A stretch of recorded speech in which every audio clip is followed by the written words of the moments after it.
तो आज हम बात करने वाले हैं ऑप्टिकल आइसोमेरिज्म के बारे में। किसके बारे में? Optical isomerism. ठीक है, इसके बारे में हम बात करने वाले हैं। तो ज़रा एक बेसिक बात आपको ध्यान रखनी है, और वो क्या है कि कायरल कार्बन, जिसको कुछ लोग चिराल भी बोलना पसंद करते हैं, ठीक है ना, तो मैं स्पेलिंग लिख देता हूँ।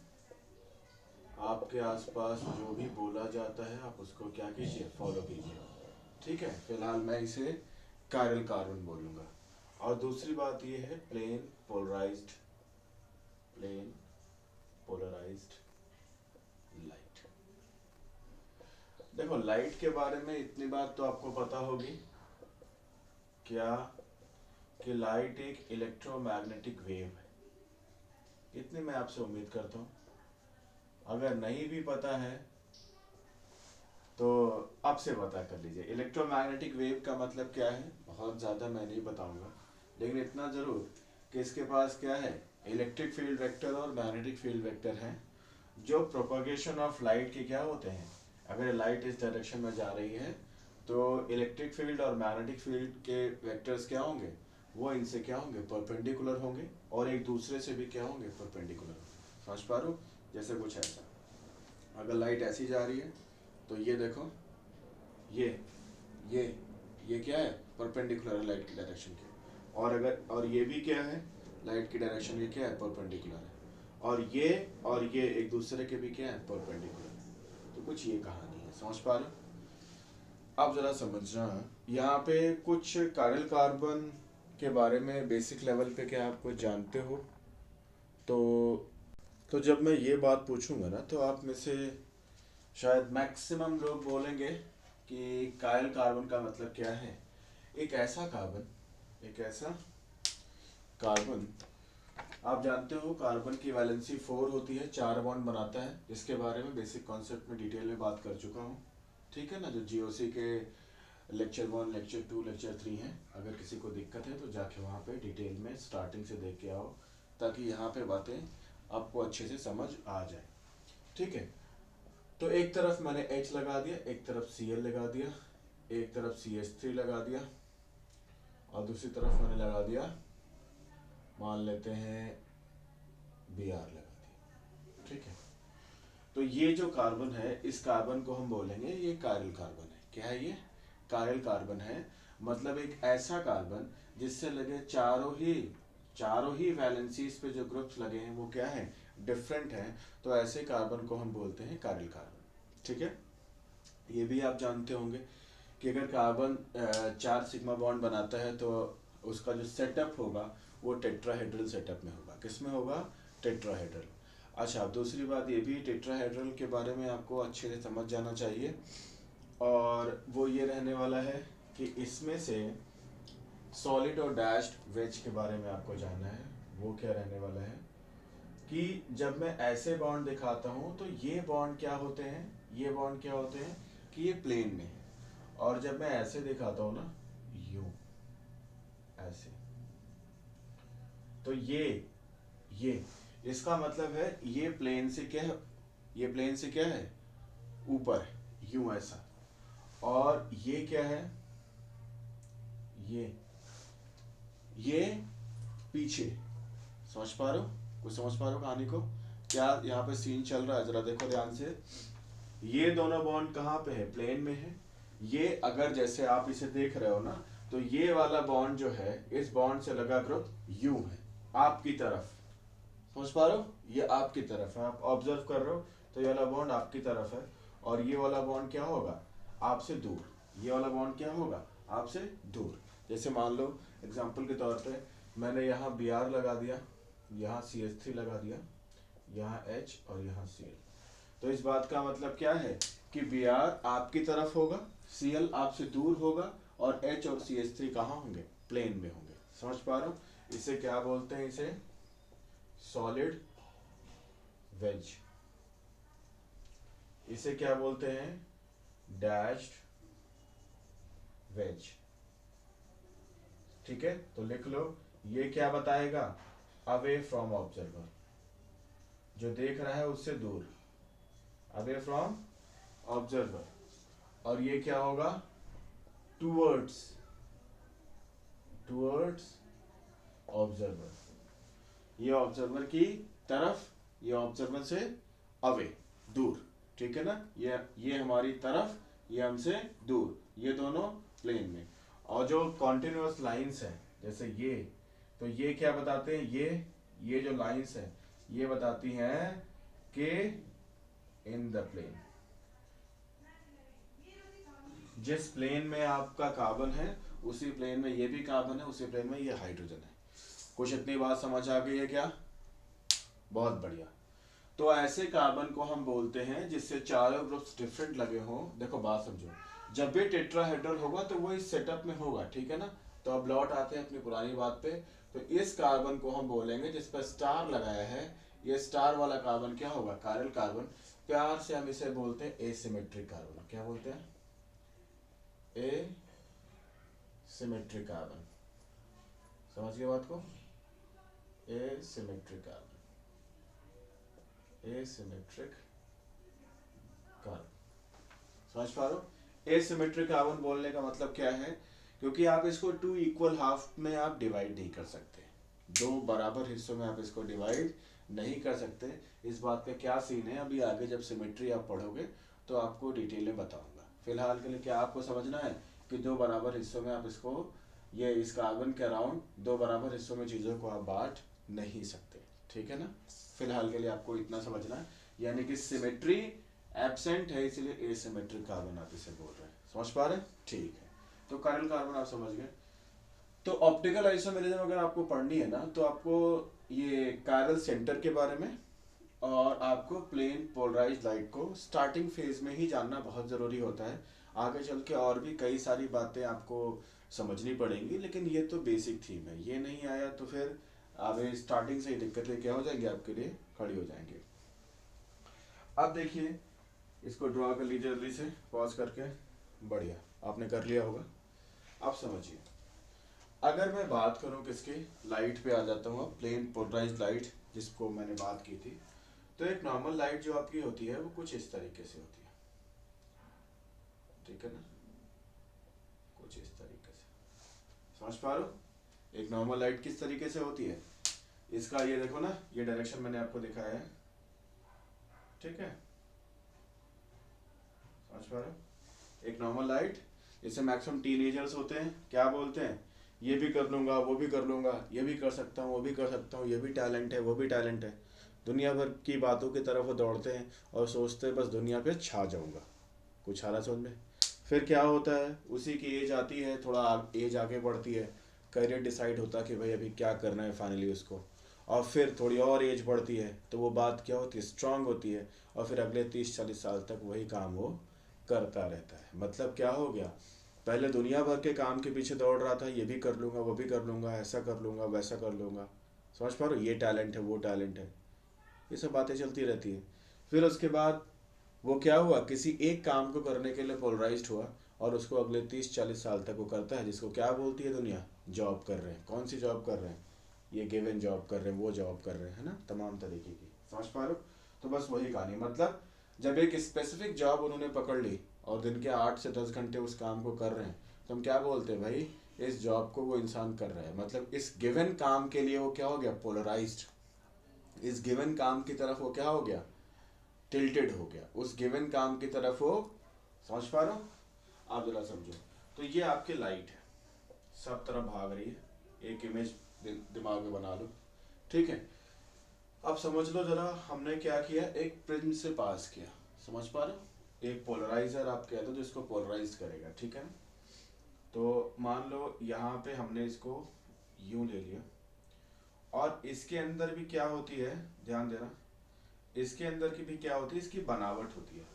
ये वो है जो इसको पोलराइज करेगा, ये वो है जो इसको पोलराइज करेगा। जैसे क्या हुआ, अभी तुम मान लो कॉलेज में हो या स्कूल में हो, तुम क्या करते हो, तुम थोड़ा बहुत मान लो कुछ खेलने में भी अच्छे हो, थोड़ा बहुत तुम क्या करते हो, कुछ पेंटिंग्स वगैरह भी करते हो, थोड़ा बहुत तुम मान लीजिए कोई म्यूज़िक में कुछ काम करते हो, है ना, गा लेते हो या कुछ प्ले कर लेते हो कोई इंस्ट्रूमेंट, ठीक है ना।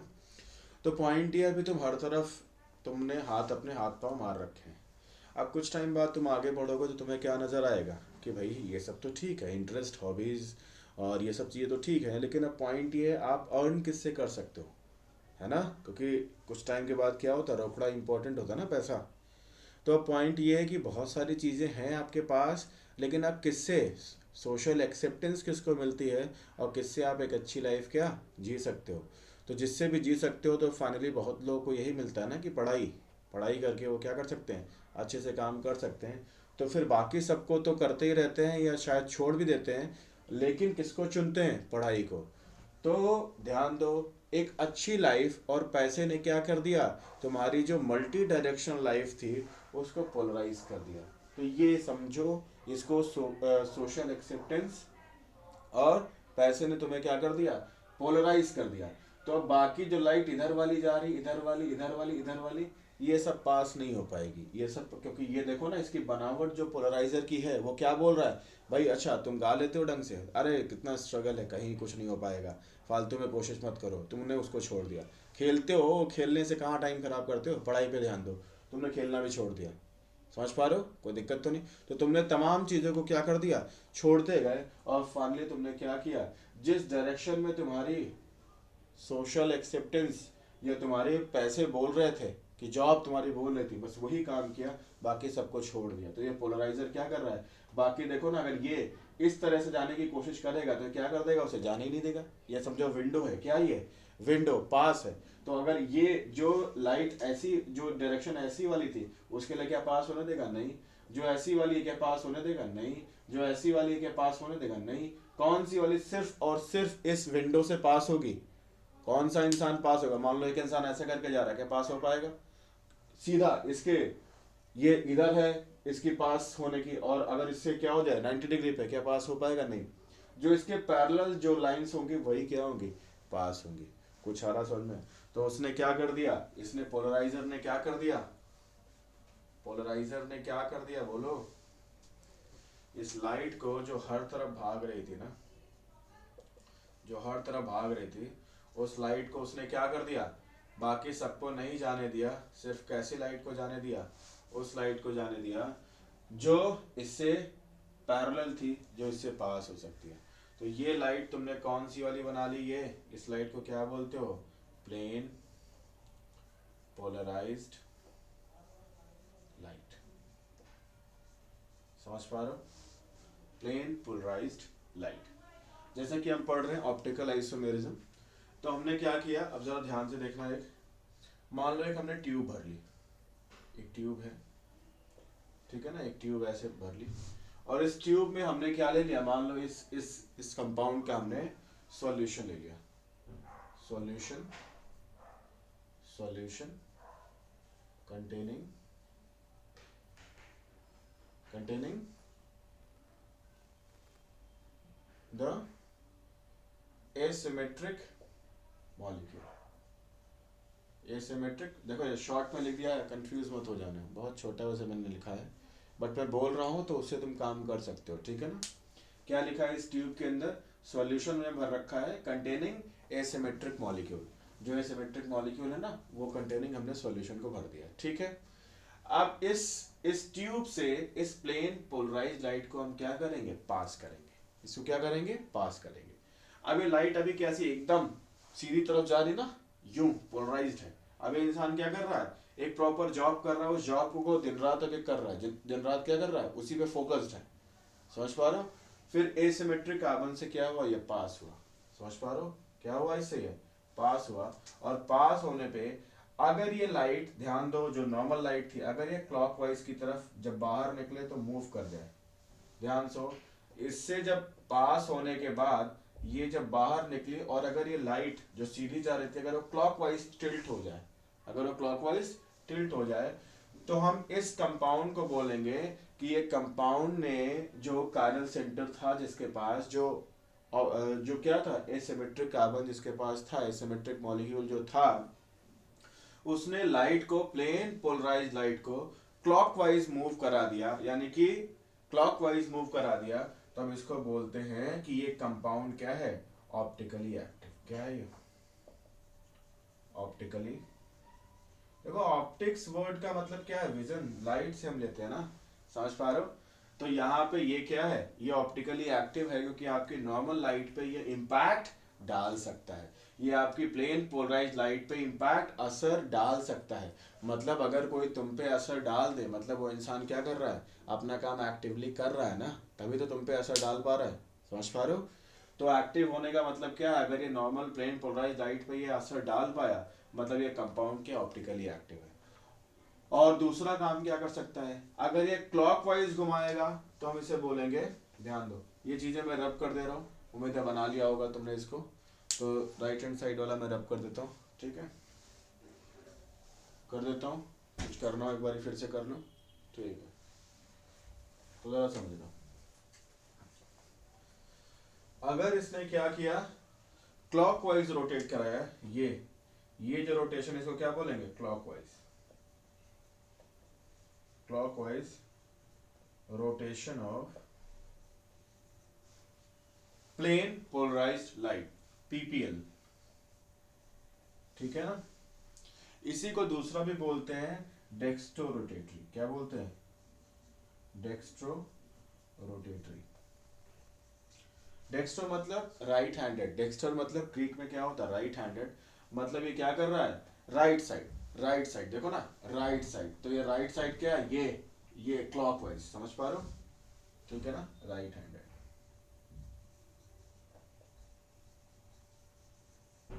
ठीक, दूसरा, ये ऐसा भी तो कर सकता है कि जो लाइट थी उसको राइट साइड में घुमाया, और ये मॉलिक्यूल दूसरा काम भी क्या कर सकता है कि भाई दूसरा, कि ये लेफ्ट हैंड साइड पे मूव करा देना, और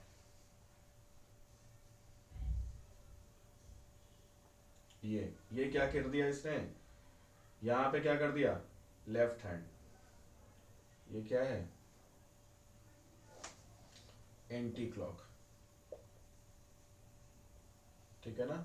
इसी को बोलते हैं लीवो रोटेटरी, क्या बोलते हैं, लीवो रोटेटरी, या इसी को बोलते हैं माइनस, और इसको बोलते हैं प्लस भी बोलते हैं, ठीक है ना, ठीक है, प्लस और माइनस ही बोलते हैं, ठीक है।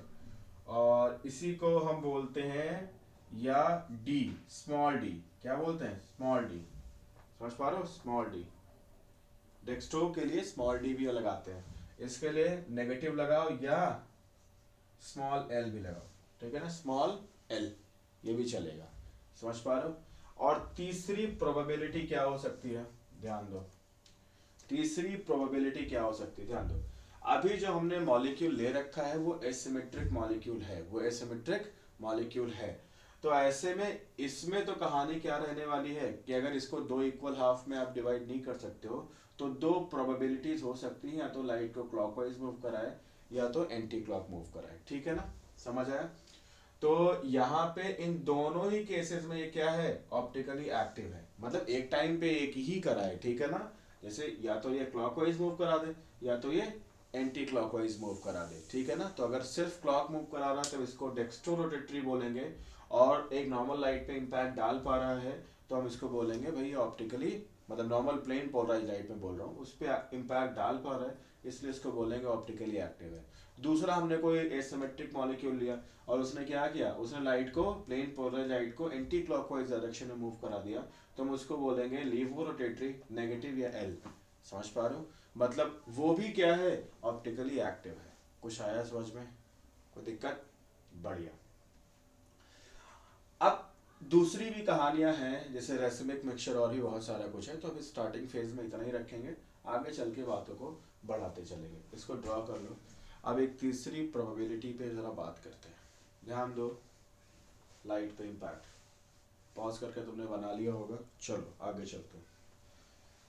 तीसरा सीन ये हो सकता है कि लाइट आपके पास, जो प्लेन पोलराइज लाइट आपने पास करी ना, फिर से ट्यूब से पास करी, क्या करी आपने, ट्यूब से पास करी, ठीक है ना। यहाँ पे सॉल्यूशन आपने भर रखा था मॉलिक्यूल का, ठीक है, इससे पास करी, और लाइट जैसे आई वैसी ही जैसी एंटर की थी वैसी ही बाहर निकल गई। देखो ध्यान से, ये जिस फॉर्म में थी उसी फॉर्म में, ना क्लॉक घूमे ना एंटी क्लॉक, तो तब इसको बोलेंगे, क्या बोलेंगे इसको, ऑप्टिकली इनएक्टिव, ऑप्टिकली, क्योंकि ये लाइट के साथ कोई भी इम्पैक्ट नहीं डाल पा रहा, मतलब लाइट के रेफरेंस में ये क्या मॉलिक्यूल है, इनएक्टिव है, तो फिर ऐसे में इसको बोलेंगे ऑप्टिकली इनएक्टिव। समझ पा रहे हो? तो ऑप्टिकल आइसोमेरिज्म में क्या खेलने वाले हैं, क्या खेलने वाले हैं, एक मॉलिक्यूल होगा जो कई बार क्या करेगा, लाइट को क्लॉकवाइज कभी घुमा देगा, कभी उसका दूसरा एक सेटअप होगा, दूसरा उसका आइसोमर होगा जो लाइट को एंटी क्लॉक घुमा देगा। समझ पा रहे हो? तो बस ये जो एक मॉलिक्यूल है उसी का एक दूसरा फॉर्म है जो लाइट को एक क्लॉक तो दूसरा एंटी क्लॉक। तो लाइट जो प्लेन पोलराइज लाइट है उस पे दोनों जो ऑपोजिट इम्पैक्ट डालते हैं, कभी एक क्लॉक तो दूसरा एंटी क्लॉक, और दोनों एक दूसरे के आइसोमर्स हैं। तो जो लाइट प्लेन पोलराइज लाइट पे जो इम्पैक्ट इस तरीके का डालते हैं आइसोमर्स, उनको हम बोलते हैं ऑप्टिकल आइसोमर्स। समझ आ गया होगा? बहुत बढ़िया। और जो इम्पैक्ट नहीं डाल पाते लाइट पे उन्हें हम बोल देते हैं क्या, ध्यान दो, जो इम्पैक्ट डाल पाते हैं उन्हें बोलेंगे ऑप्टिकली एक्टिव, जो प्लेन पोलराइज लाइट पे इम्पैक्ट नहीं डाल पाते हैं उन्हें बोलते हैं हम ऑप्टिकली इनएक्टिव। नोट कर लो, फिर आगे चलते हैं कुछ और कहानियों के साथ। जरा ध्यान से देखिए, यहाँ पे अगला जो सीन रहने वाला है ऑप्टिकल आइसोमेरिज्म के लिए बताया। यहाँ पे एक एग्जांपल आपको दिया है मैंने, CH3COH और एक कार्बन है जिससे चारों ग्रुप्स क्या डिफरेंट लगे हुए हैं, यहाँ भी चारों डिफरेंट लगे हुए हैं। ध्यान से देखो, ये बीच में मिरर है, बीच में क्या है, ये मिरर है। और मिरर का आप एक रूल जानते होंगे ना कि मिरर से जो चीज़ पास में है वो इमेज में वही चीज़ क्या दिखेगी, पास दिखेगी। जो चीज़ मिरर से दूर है वो चीज़ इमेज में भी दूर दिखेगी। समझ पा रहे हो? मतलब जो चीज़ जितने डिस्टेंस पे है वो चीज़ उतने ही डिस्टेंस पे दिखेगी ना। जैसे नॉर्मल मिरर आप देखते हो ना, अगर फिंगर्स उसकी तरफ है तो इमेज में भी फिंगर क्या पास ही दिखती है ना दोनों। समझ पा रहे हो? तो वही कहानी।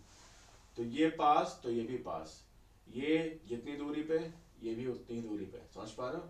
ये दोनों।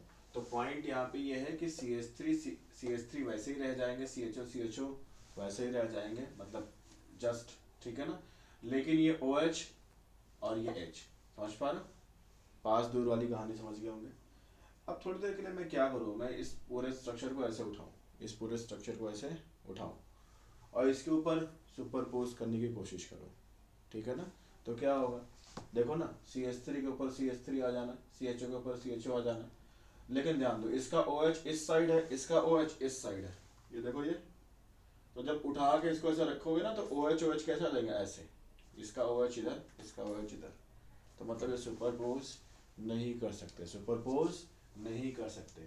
तो जब, ध्यान दो, जब सिर्फ और सिर्फ एक ही कायरल सेंटर हो, सिर्फ और सिर्फ एक ही कायरल कार्बन हो और उनकी मिरर इमेजेस क्या कर पाए, सुपरपोज ना कर पाए, तो आप पक्का समझ जाइए अगर इनमें से एक लाइट को क्लॉकवाइज मूव कराएगा तो दूसरा जो उसके मिरर इमेज है जो कि नॉन सुपरपोजेबल है या नॉन सुपर इम्पोजेबल है, तो फिर ऐसे में अगर एक क्लॉकवाइज रोटेट कराएगा प्लेन पोलराइज लाइट को तो दूसरा वाला पक्का है लाइट को कैसे मूव कराएगा, एंटी क्लॉकवाइज।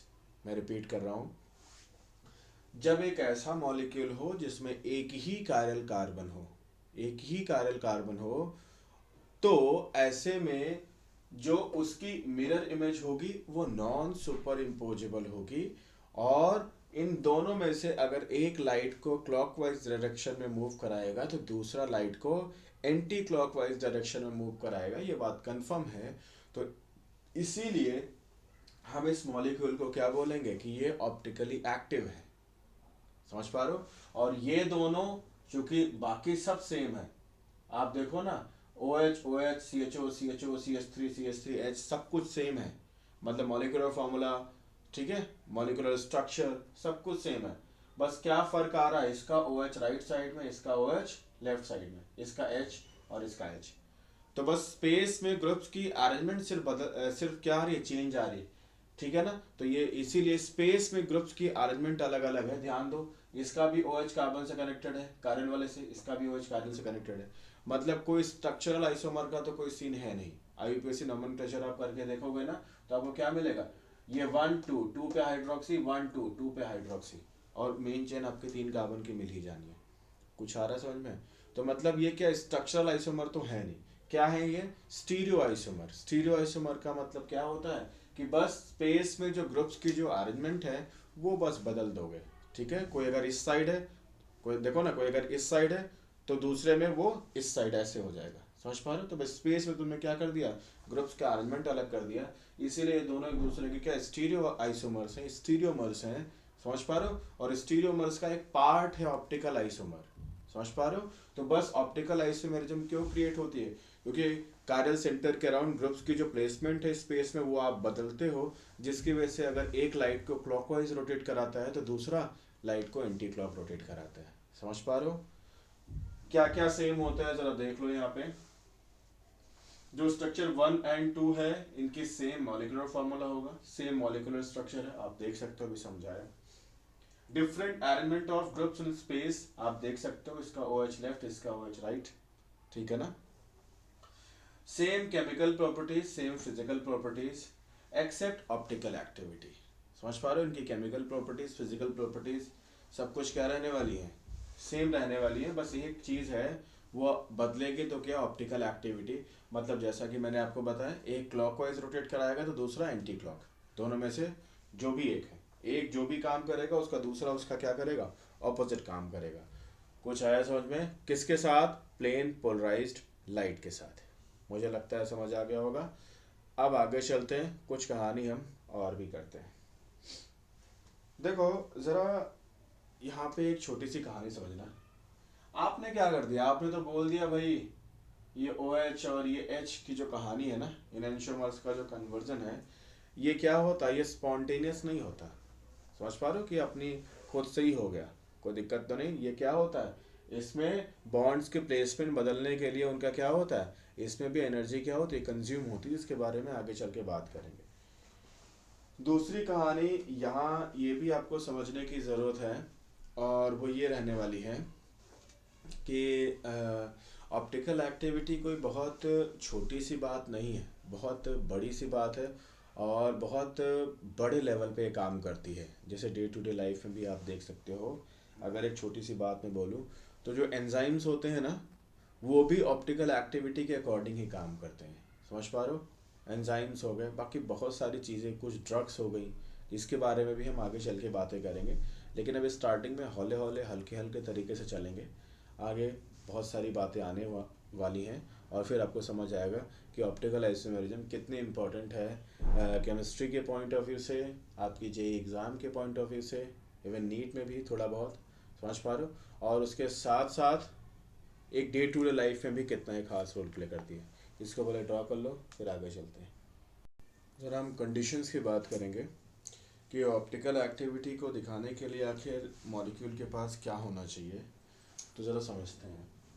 देखो बेसिक कंडीशन तो आप कहते हो कि भाई कम से कम एक कायरल कार्बन हो, ठीक है ना। अब एक से ज़्यादा कायरल कार्बन पे क्या क्या हो सकता है, और बाकी और क्या क्या पॉसिबिलिटीज़ हैं, बातें करेंगे, लेकिन अगेन बेसिक लेवल पे भी स्टार्ट कर रहे हैं, तो कम से कम एक कायरल सेंटर तो होना चाहिए, ठीक है। बट कभी कभी आप पाओगे आगे चल के कि एक कायरल सेंटर है तो, बट उसमें भी कुछ गड़बड़ी आ गई, या उसमें भी कुछ दिक्कतें आएंगी आगे चल के, क्या आएंगी मैं भी नहीं बोलूँगा ज़्यादा। तो अल्टीमेट कंडीशन हमारे सामने क्या आ गई, अल्टीमेट कंडीशन हमारे सामने है। जैसे जब मैं दिक्कतों की बात बोल रहा हूँ तो मैं इतना ज़रूर क्लियर कर दूँ कि मैं रेसमिक की तरफ इंडिकेट करने की कोशिश कर रहा हूँ। किसकी तरफ इंडिकेट करने की कोशिश कर रहा हूँ, रेसमिक की तरफ, ठीक है ना। अगर प्योर है, ध्यान दो, अगर प्योर फॉर्म में एक है ऐसा मॉलिक्यूल जिसके पास एक ही कायरल सेंटर है, तो वो ऑलवेज ऑप्टिकली एक्टिव होने वाला है, ठीक है ना। अगर किसी के डाउट आए हो ना तो ये उनके लिए, खैर बाकी जिनको ये बातें नहीं समझ आ रही अभी, उनको आगे समझ आएगी, ठहरे रहो। इसका मतलब तुम इसके बारे में कोई बेसिक्स नहीं जानते हो, पहले से तुमने कभी नहीं पढ़ा इसको ना, क्योंकि ये वीडियोस कई टाइप के लोग देखेंगे। तो ऐसे में मैं अभी जो बातें मैंने बोली हैं उनके लिए बोली हैं जिन्होंने थोड़ा बहुत पहले पढ़ रखा हो। जिन्होंने कुछ नहीं पढ़ा है वो चिंता ना करें, उनको आगे समझ आएगा, ठीक है। अल्टीमेट कंडीशन क्या है कि मॉलिक्यूल जो होना चाहिए वो एसिमेट्रिक होना चाहिए। एसिमेट्रिक मतलब ऐसा मॉलिक्यूल जिसको दो बराबर हिस्सों में आप बांट ना सके।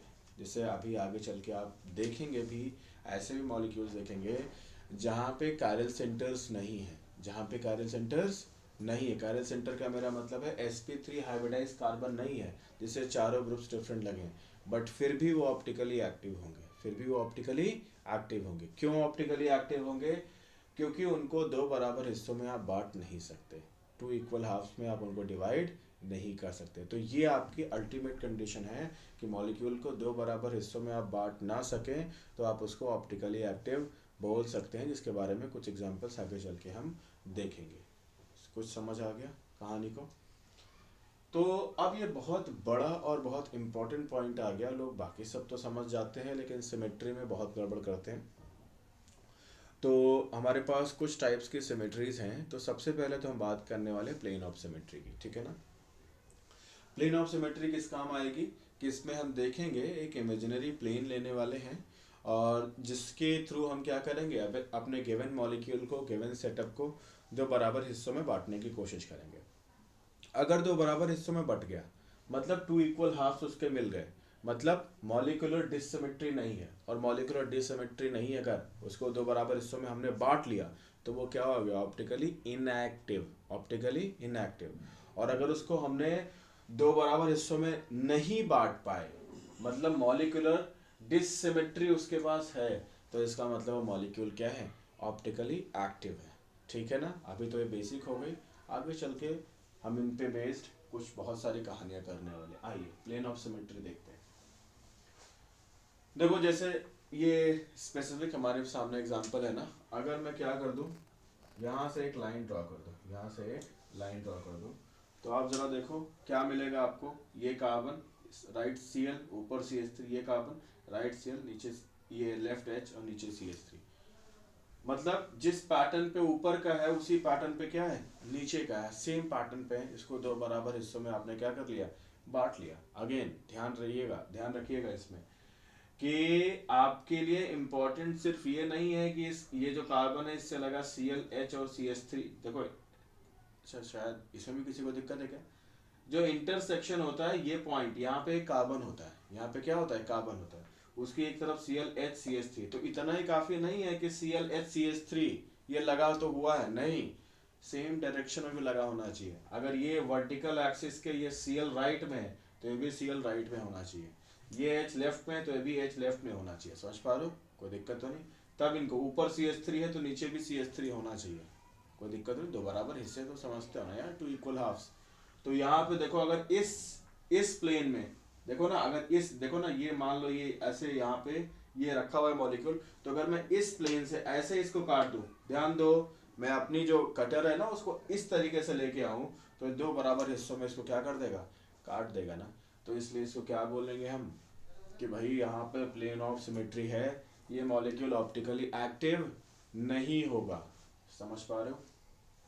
दूसरा इसको देखो, अगर मैं इसको ऐसे कट कर दूं, ध्यान देना जरा, ये मैंने क्या किया, ये मॉलिक्यूल ऐसे बना हुआ था, मैंने फिर से देखो ना, फिर से कटर को इस प्लेन में, इस वाले प्लेन में ला करके ऐसे काट दिया। तो जब ऐसे काटूंगा तो ध्यान देना, ये फ्लोरीन ये बोरॉन आधे आधे कट जाएंगे। अरे भाई इनका इलेक्ट्रॉन क्लाउड होता है ना, एटम, ये आधे आधे कट जाएंगे। ऊपर एक फ्लोरीन नीचे एक फ्लोरीन चला जाएगा। अगेन दो बराबर हिस्सों में आपने इसे क्या कर लिया, बांट लिया। कोई दिक्कत है किसी को? दूसरा कहानी जरा देखो, अगर मैं इस CH3 और I की बात करूं जिसके दोनों तरफ H लगे हुए हैं, कार्बन देख पा रहे होंगे आप, तो क्या होगा, ये CH3 अगर प्लेन से ऊपर होगा तो ये I क्या होगा, प्लेन से नीचे होगा। समझ पा रहे हो। तो मैंने क्या किया, ध्यान दो, मैंने ऊपर से नीचे की तरफ काट दिया। हेलो हेलो हेलो हेलो, ये दोनों H क्या होंगे, प्लेन में होंगे। ये CH3 प्लेन से ऊपर, ये I प्लेन से नीचे। समझ पा रहे हो। जैसे मान लो एग्जाम्पल के तौर पे अगर आप देखो ना, तो जैसे ये देखो ना, ये जैसे मान लो यहाँ पे एक प्लेन है, ये देखो ना, जैसे एग्जाम्पल के तौर पे आप ले सकते हो, जैसे यहाँ पे एक प्लेन है, ठीक है ना, ये नोटबुक देखो एक प्लेन है, ठीक है ना, और ये आपका नीचे, ठीक है, नोटबुक से नीचे कोई चीज़ है, नोटबुक से ऊपर कोई चीज़ है, ठीक है ना। तो अगर मैं ऊपर से नीचे की तरफ अगर काट दूंगा, ऊपर से अगर नीचे की तरफ अगर काट दूंगा तो फिर क्या होगा, नोटबुक भी दो बराबर हिस्सों में बट जाएगी और ऊपर वाली चीज़ भी आधी आधी बट जाएगी और नीचे वाली भी चीज़ भी आधी आधी बट जाएगी।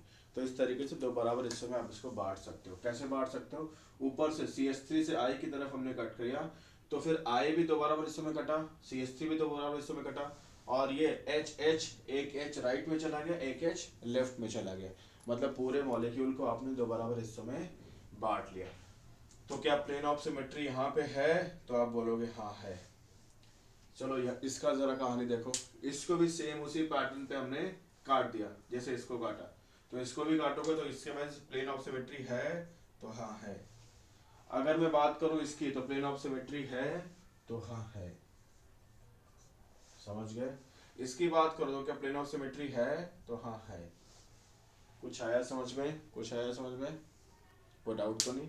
ठीक वही काम मैं कर देता कि इस H को हटा के अगर CH3 लगा दूं थोड़ी देर के लिए, इस H को हटा के अगर मैं CH3 लगा दूंगा और फिर ऊपर से नीचे मैं कट करूंगा, तो 2 बराबर हिस्सों में नहीं बटेगा। वजह क्या है? क्योंकि इधर फिर लेफ्ट हैंड साइड पे H आएगा, राइट हैंड साइड पे क्या आएगा? CH3 आएगा, तो 2 बराबर हिस्से आपको नहीं मिलेंगे।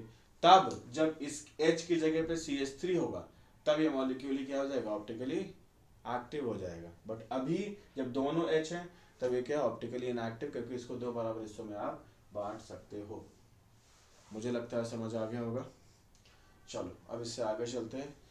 क्या सोच सकते हो, क्या इसको एक से ज्यादा प्लेन में आप काट सकते हो? आप BF3 को जानते हो ना, ट्रायगोनल प्लेनर होता है। क्या एक से ज्यादा प्लेन में आप काट सकते हो? तो हाँ, आपको आंसर करना चाहिए कि हाँ बिल्कुल आप काट सकते हो।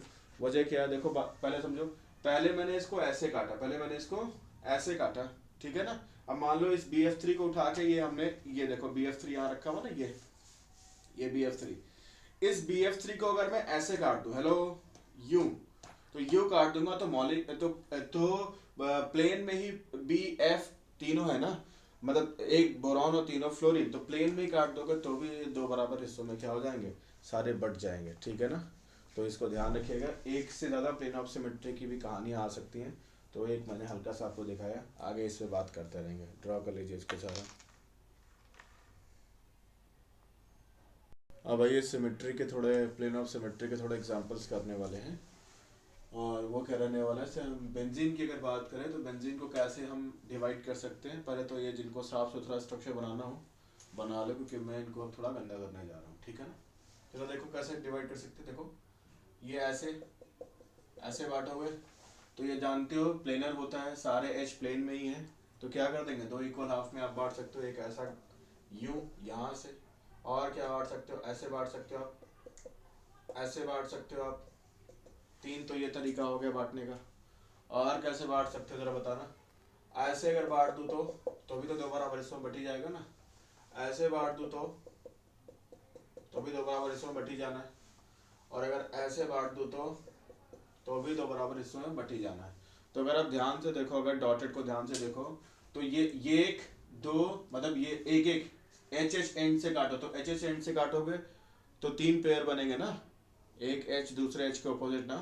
तो ऐसे में यहाँ पे 3 ये हो गई, और ये बीच से काटोगे जब 2 कार्बन के बीच से, तो ऐसे में 3 और बन गए, यानी कि 6 हो गई, 3 + 3।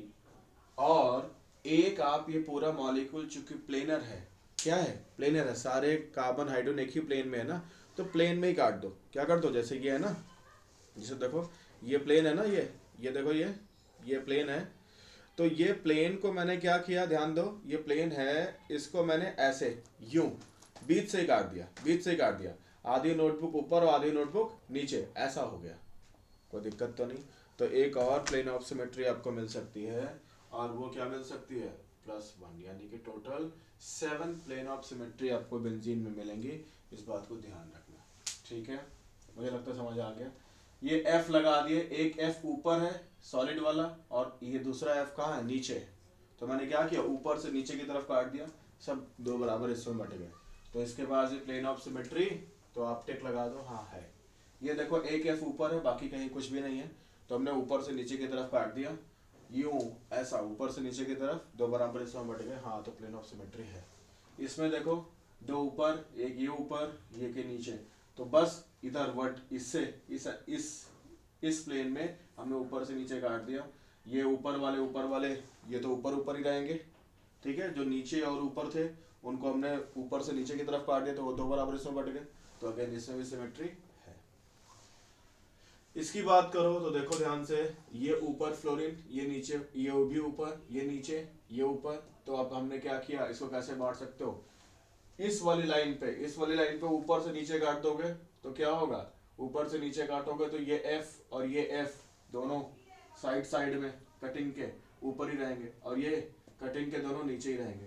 ठीक है, अगर ऐसे काट दोगे, इस वाली पे काट दोगे तो इस वाली पे क्या रहने वाला है, क्या आप काट सकते हो इस एक्सिस से, क्या काट सकते हो, आंसर करो।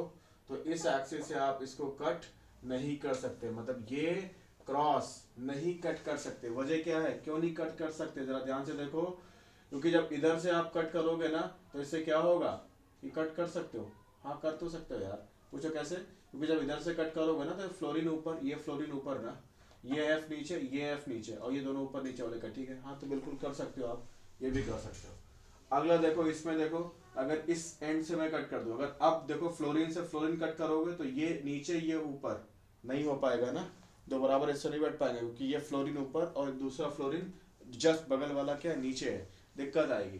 तो ऐसे मैं क्या कट करूँ, इधर से कट कर दोगे तो कटिंग के दोनों साइड फ्लोरीन नीचे, ये दोनों ऊपर और ये भी दोनों ऊपर। समझ गए बात को, मुझे लगता है समझ आ गया होगा, थोड़ा विजुअलाइज करने की जरूरत है, ठीक है ना। ऊपर नीचे बाकी आपको समझा दिया, जिनको दिक्कत आ रही है जाके स्टार्टिंग से देखो कैसे सॉलिड और डैश्ड वेज काम करते हैं, ठीक है ना। और कैसे ये पूरा कार्बन का सेटअप है प्लेन में, ये फ्लोरीन ऊपर और डैश्ड वाले फ्लोरीन नीचे, तो कैसे उनको बांटो ताकि दोनों अगल बगल वाले अगर रहें तो ऊपर रहें कटिंग के बाद, या रहें तो नीचे रहें, या तो काटते समय वो कट ही जाए दो बराबर हिस्सों में अगर ऊपर नीचे हैं तो, ठीक है ना। थोड़ा सा सोचना पड़ेगा, विजुअलाइज करना पड़ेगा, फिर बात बनेगी, ठीक है ना। और ध्यान दीजिएगा, अभी यहाँ से समझ जाओगे तो ऑप्टिकल आइसोमेरिज्म को समझना काफ़ी हद तक चीज़ें आसान हो जाती हैं, ठीक है ना। अदरवाइज पूरी ऑर्गेनिक केमिस्ट्री में जैसे एक अच्छे लेवल का क्वेश्चन बनेगा ना, नीट लेवल पे तो टैकल कर जाओगे, बट जेई के लेवल पे खासतौर पे एडवांस लेवल पे ये अच्छा क्वेश्चन अगर मेंस का भी बन गया तो उसमें सब कुछ आप जानते रहोगे, एंड में आके आपको स्टीरियो आइसोमेरिज्म में आके आपको क्या कर देंगे, वो फंसा देंगे, और फिर सब कुछ जानते हुए भी आप कई बार क्वेश्चन को गलत एक अच्छे लेवल का कर सकते हैं, ठीक है ना। इसलिए अच्छे से इसको समझ लीजिएगा, टाइम दीजिए, अगर नहीं समझ आ रहा है या कम समझ आ रहा है तो टाइम दीजिए, लड़िए, जूझिए, तब जाके समझ आएगा। समझ पा रहे हो, सब बाएं हाथ का खेल, हर कुछ नहीं होता, ठीक है। ध्यान से यहाँ पे, और जिसको समझ आ रहा है अच्छी बात है, नहीं समझ आ रहा है विजुअलाइज करो, है ना। क्या करो, जैसे ये नोटबुक है, जैसे मार्कर है, या आपके पास पेन होगी तो उन सब का इस्तेमाल करो, सोचो, ठीक है, दिमाग लगाओ, कुछ देर लड़ो, फाइट करो। अब ध्यान दो अगला, यहाँ पे क्या है देखो, ये पूरे कार्बन का सेटअप कहाँ पे, प्लेन में, ये CH3 नीचे, ये भी CH3 नीचे, ठीक है ना। तो अगर मैं इसको यूं काट दूं ऐसे, देखो जरा ध्यान से, अगर मैं ऐसे काट दूं तो दोनों फ्लोरीन बट गए, ये CH3 नीचे, ये CH3 नीचे, ये पूरा बटेगा तो दोनों CH3 का नीचे है, समझ पा रहे हो, तो दोनों एक दूसरे के क्या है, साथ साथ चल रहे हैं ना। ये फ्लोरीन दो बराबर हिस्सों में बटी गए, तो यहाँ पे इसको भी आप क्या कर सकते हो, दो बराबर हिस्सों में बांट सकते हो, यानी कि यहाँ भी प्लेन ऑफ सिमेट्री है। मुझे लगता है समझ आ गया होगा आपको। अगला इसको देखो, तो इसको मैं अगर ऐसे बांट दूं तो क्या रहने वाला है, ये Br Cl तो उड़ ही गए, CH3 और बाकी सारी चीजें आप रिलेट कर सकते हो, ठीक है ना।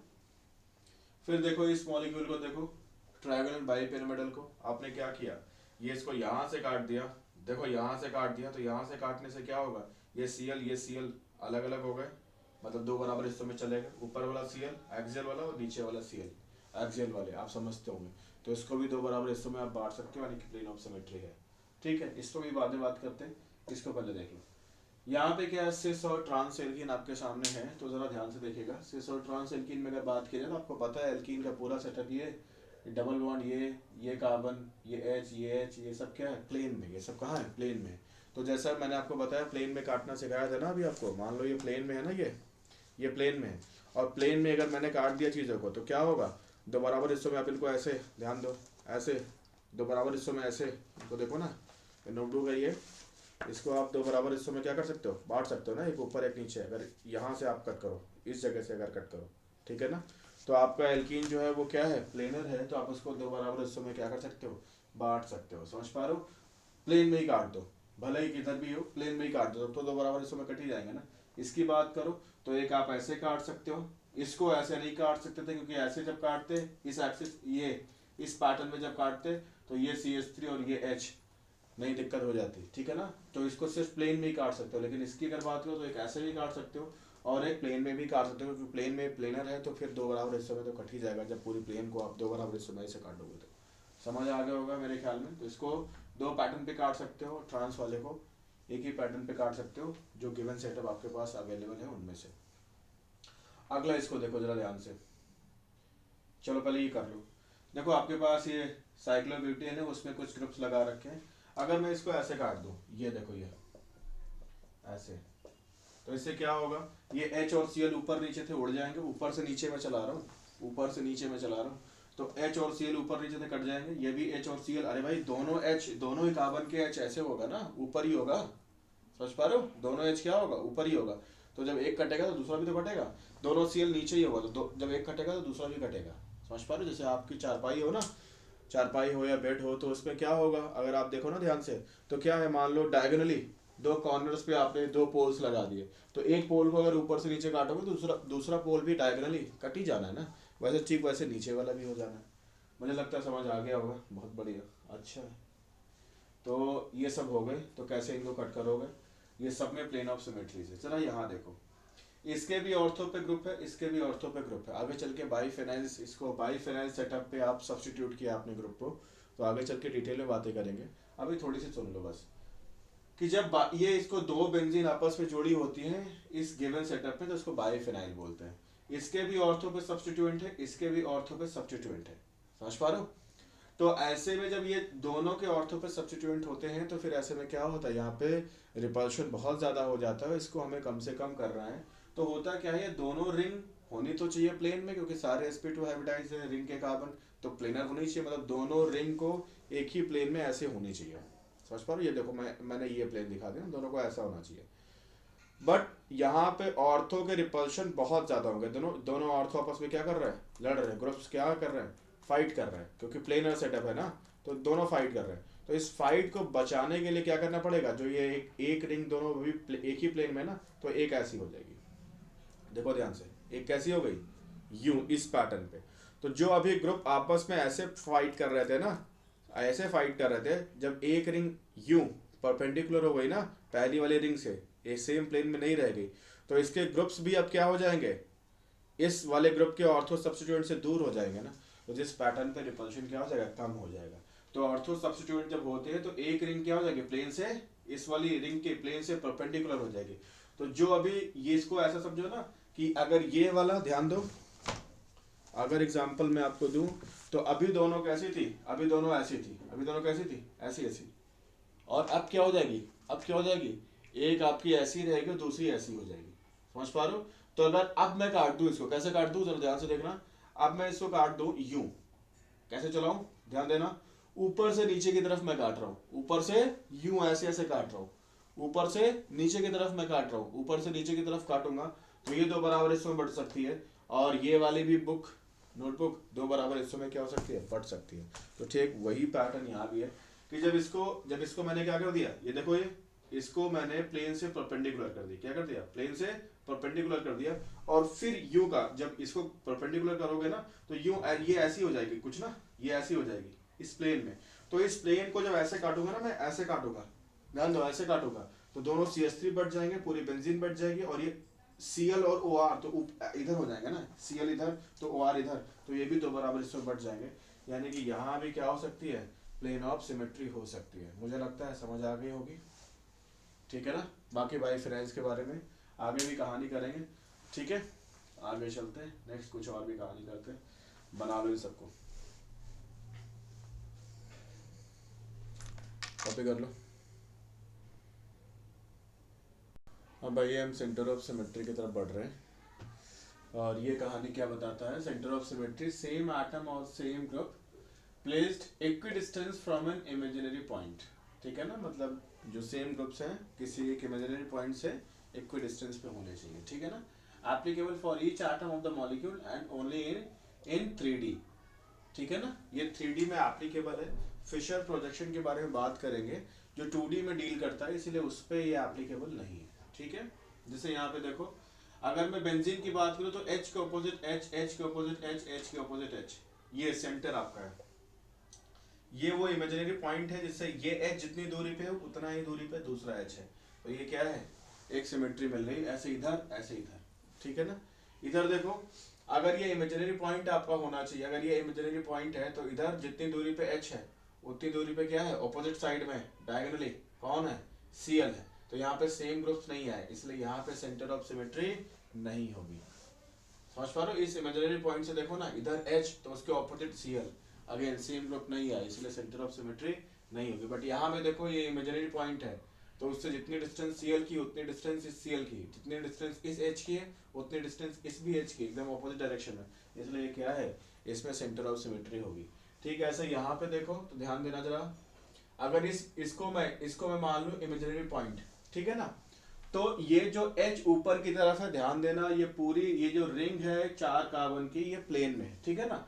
जो H जो इधर दिख रहा है ये ऊपर की तरफ है प्लेन से, और ये OH प्लेन से नीचे है। ऐसे ये Cl प्लेन से ऊपर है, ये H प्लेन से नीचे है, ये OH प्लेन से ऊपर है, ये H प्लेन से नीचे है। ऐसे ये H प्लेन से ऊपर है, ये Cl प्लेन से नीचे है। आपको बताया था ना कि टेट्राहेड्रल में क्या होता है, 2 बॉन्ड प्लेन में होते हैं और 2 एक प्लेन से ऊपर एक प्लेन से नीचे। तो यहाँ पे ये वाली जो ऊपर ऊपर दिख रही है ये प्लेन से ऊपर है, और जो नीचे नीचे दिख रही है प्लेन से नीचे है, ठीक है ना। तो यहाँ पे देखो, अगर ये पॉइंट है तो उस पॉइंट से ये वाला OH देखो ना, ये OH जितनी दूरी पे होगा, ध्यान दो, इस पॉइंट से ये OH जितनी दूरी पे होगा उतनी ही दूरी पे ये उसके ऑपोजिट वाला, ध्यान दो, उसके ऑपोजिट वाला जो H है उतनी ही दूरी पे, तो जितना ये ऊपर होगा उतनी ही तो ये नीचे होगा ना, ये दोनों OH।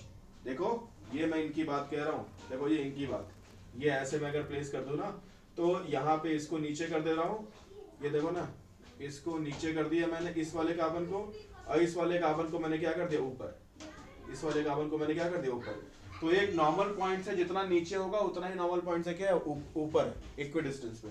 ठीक वैसे ही Cl की बात करो तो यहाँ पे जितना ऊपर है उतना ही ये नीचे है, तो अगेन यहाँ पे सेंटर ऑफ सिमेट्री आपको मिल जाएगी। सेम ग्रुप्स क्या है, इक्वल डिस्टेंस पे है एक इमेजिनरी पॉइंट से, तो सेंटर ऑफ सिमेट्री है। इधर देखो जरा ध्यान से, SF6 में इधर जितना सल्फर से दूरी F की उतनी इस ऑपोजिट डायरेक्शन में F की, ऐसे F ऐसे F ऐसे इसकी भी ये F जितनी दूरी पे उतनी F ये पे, तो यहाँ पे सेंटर ऑफ सिमेट्री है। यहाँ पे देखो ये एप्लीकेबल नहीं, क्योंकि ये जो सेटअप बनाने का होता है ये फिशर है, और फिशर पे आप ये कॉन्सेप्ट नहीं लगा सकते, फिशर पे कॉन्सेप्ट सेंटर ऑफ सिमेट्री का नहीं लगा सकते।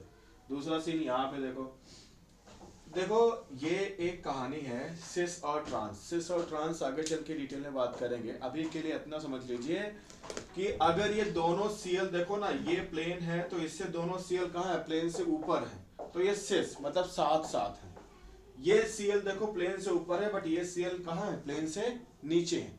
समझ पा रहे हो, ये Cl इस कार्बन वाला ऊपर, इस कार्बन वाला Cl नीचे, तो ये साथ साथ नहीं है, दोनों Cl ऊपर यहाँ नहीं है, बट यहाँ दोनों Cl ऊपर है, इसलिए ये सिस हो जाएगा, साथ साथ है, और ये ट्रांस।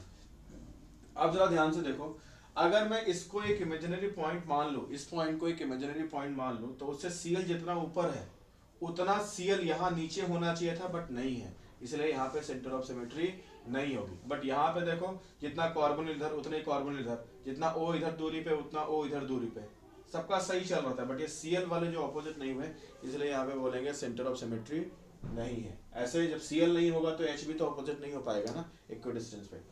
ठीक है, यहाँ पे देखो, तो इस पॉइंट को अगर मैं मान लूं कहानी, तो यहाँ पे क्या रहने वाला, जरा ध्यान से देखना, जितनी दूरी पे कार्बन ले उतनी दूरी पे कार्बन, ऊपर Cl इस पॉइंट पे, तो यहाँ नीचे Cl, यहाँ नीचे H, तो यहाँ ऊपर H, ये OO भी इस पॉइंट से इक्वल डिस्टेंस पे होंगे।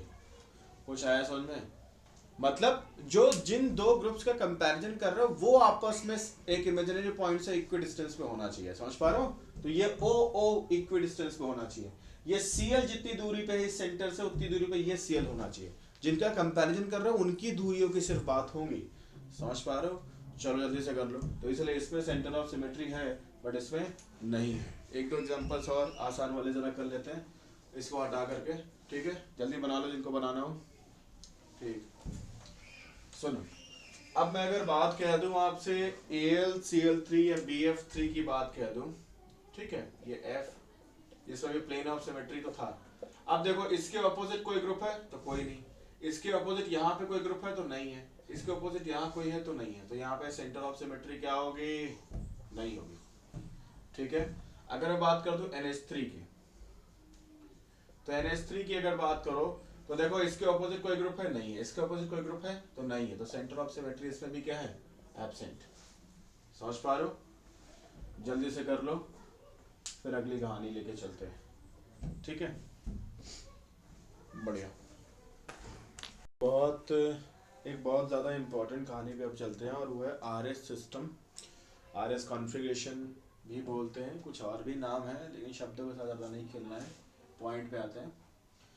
सबसे पहली बात, RS की इम्पोर्टेंस क्या है, तो ध्यान दीजिएगा, RS का कोई लेना देना DL से नहीं है, पहली बात तो समझ लो, डेक्स्टो और लेवोरोटेटरी से कोई लेना देना इसका नहीं है। समझ पा रहे हो, तो फिर क्या है ज़रा समझो, है ये कि रिलेटिव वे में दो जो आइसोमर्स है ना, उनकी बस RS का एक सेटअप डिसाइड करते हैं, और क्या करते हैं उसे ज़रा समझिएगा, कैसे RS डिसाइड करते हैं हम। यहाँ पे जो कायरल सेंटर के अराउंड जो 4 ग्रुप्स लगे हैं, इनकी सबसे पहले इम्पोर्टेंस ड्रॉ करनी होती है, सबसे पहले इम्पोर्टेंस ड्रॉ करनी होती है। क्या क्या कैसे ड्रॉ करेंगे हम इम्पोर्टेंस, तो सबसे पहले जो एटम कायरल सेंटर से डायरेक्टली बॉन्डेड है उसका एटॉमिक नंबर देखेंगे। यहाँ पे कायरल सेंटर से O बॉन्डेड है डायरेक्टली, इसका एटॉमिक नंबर 8 होता है। यहाँ कार्बन है, एटॉमिक नंबर 6 है। यहाँ Cl है, एटॉमिक नंबर 17 है। यहाँ कार्बन है, एटॉमिक नंबर 6 है। समझ गए RS सिस्टम, ठीक है ना। अगेन RS सिस्टम क्या है, जो दो ऑप्टिकल आइसोमर्स हैं या जो दो सेटअप आपके पास हैं, बस उनके बारे में एक उनके अंतर को क्रिएट करने के लिए एक हमारे पास एक ये सिस्टम है कि दोनों में क्या डिफरेंसेस हैं वो बताने का हमारे पास क्या है, एक तरीके का सिस्टम हमें मिला हुआ है। तो अब यहाँ पे अगर देखो तो एटॉमिक नंबर 8 है, 6 है, 17 है, 6 है, ठीक है। तो जिसका कायरल सेंटर से डायरेक्टली बॉन्डेड एटम में जिसका एटॉमिक नंबर सबसे ज़्यादा होगा, उसकी आप बोलोगे कि भाई इसकी इंपॉर्टेंस सबसे ज़्यादा है। तो आप अगर ध्यान से देखो तो यहाँ 8, यहाँ 6, यहाँ 6, यहाँ 17, तो सबसे इंपॉर्टेंट कौन है यहाँ पे, नंबर 1 कौन है, तो नंबर 1, अरे भाई ऑर्डर ऑफ इंपॉर्टेंस आप ड्रॉ करोगे ना, तो नंबर 1 आपके लिए ये क्यों जरूरी है बताऊंगा। ये इसीलिए जरूरी है क्योंकि इसको जान के ही आप RS को डिसाइड करोगे। दूसरा, ये 8 है, ये 6 है, ये 6 है, तो अब 8 वाले को अब जिसका एटॉमिक नंबर दूसरे नंबर पे है उसकी इंपॉर्टेंस 2 हो गई। ध्यान दो, किसका एटॉमिक नंबर, कायरल सेंटर से जो डायरेक्टली बॉन्डेड एटम है उसको यहाँ पे हम क्या बोल देंगे कि की एटम है। यहाँ पे 6, यहाँ भी 6, तो अब कैसे डिसाइड करोगे, तो ध्यान रहे ये इस कार्बन के पास 6 है, इस कार्बन का एटॉमिक नंबर 6 है, तो अब डिसाइड करोगे अगला जहां डिफरेंस आ रहा है। तो अब अगर ध्यान दो तो इसके पास भी 2H है, इसके पास भी 2H है, बट तीसरा इस कार्बन के पास H ही है, लेकिन तीसरा इस कार्बन के पास क्या आ गया है, CH3। तो अब देखिए इसमें जो CH3 आपके पास रहने वाला है, यहाँ पे 2H के साथ साथ तीसरा जो वैलेंसी है उस पर CH3 लगा है, उस कार्बन का एटॉमिक नंबर 6 होगा, लेकिन यहाँ पे 2H के साथ साथ जो तीसरा H है उसका एटॉमिक नंबर 1 होगा। मतलब जो फर्स्ट पॉइंट ऑफ डिफरेंस है ना, वहां तक फिर आपको चलते जाना, जहां तक जब तक आपको डिफरेंस मिल ना जाए। तो इसीलिए इसकी इंपॉर्टेंस क्या है, नंबर 3 होगी, और इसकी इंपॉर्टेंस CH3 की क्या होगी, नंबर 4। तो सबसे पहले तो यहाँ पे क्या करना है, इंपॉर्टेंस आपको ड्रॉ करनी है, ठीक है ना, प्रायोरिटाइज करना है इसको। तो सबसे पहले क्या होगा, जरा देखो यहाँ पे कैसे आप इंपॉर्टेंस ड्रॉ करेंगे। assign the importance of the atom or groups which is directly bonded with chiral carbon, जैसे OCl, यहाँ कार्बन, यहाँ कार्बन, इनकी by comparing their atomic number of key atom, मतलब जो chiral center से bonded जो atom है ना ग्रुप का, उसको key atom हम बोल रहे हैं। more the atomic number more will be priority, ठीक है ना, उसकी इंपॉर्टेंस ज्यादा होगी। और अगर एटॉमिक नंबर सेम है तो फिर कैसे डिसाइड करेंगे, एग्जांपल के तौर पे आप लो ना, जैसे इस कार्बन का एटॉमिक नंबर 12 होता है, इसका 14 होता, तो किसकी इंपॉर्टेंस फिर ज्यादा होती, मान लो यहाँ भी CH3 लगा, यहाँ भी CH3 लगा है, बट यहाँ इसका एटॉमिक नंबर 14 है, आइसोटोप ना, और इसका कार्बन एटॉमिक मास इसका 14 है और इसका एटॉमिक मास 12 है, तो 14 वाले की इंपॉर्टेंस फिर आप क्या दोगे, ज्यादा दोगे। तो जब अगर एटॉमिक नंबर सेम हो जाए तो फिर एटॉमिक मास से डिसाइड कीजिए, समझ आ गया। और अगेन अगर मान लो पहला यहाँ भी कार्बन था 12, यहाँ भी कार्बन 12, यहाँ atomic mass, atomic number 6, atomic number 6 सब कुछ सेम आ रहा था, तो कहाँ किससे डिसाइड किया, जहाँ पहली बार डिफरेंस आया, तो वही when first atom is same then prioritise at first point of difference, जैसा कि यहाँ पे CH3 ने डिसाइड किया, ठीक है, CH2 से लगा वाला CH3। Lowest priority group should be away from observer. आपको बताया डैश लाइन क्या होती है, पहले समझाया हूँ, ये ऑब्जर्वर से अवे होती है, तो सबसे कम इंपॉर्टेंट ग्रुप को अवे प्लेस करो। और अगर ऐसा नहीं है तो थोड़ा ऑपोजिट रूल अभी आपको बताया जाएगा, और वो क्या है जरा समझना, खास तौर पे इस पे अच्छे से एप्लीकेबल होगा। बाकी इवन और ऑड एक्सचेंजेस की बात भी हम कर सकते हैं, जो भी करेंगे आगे चल के।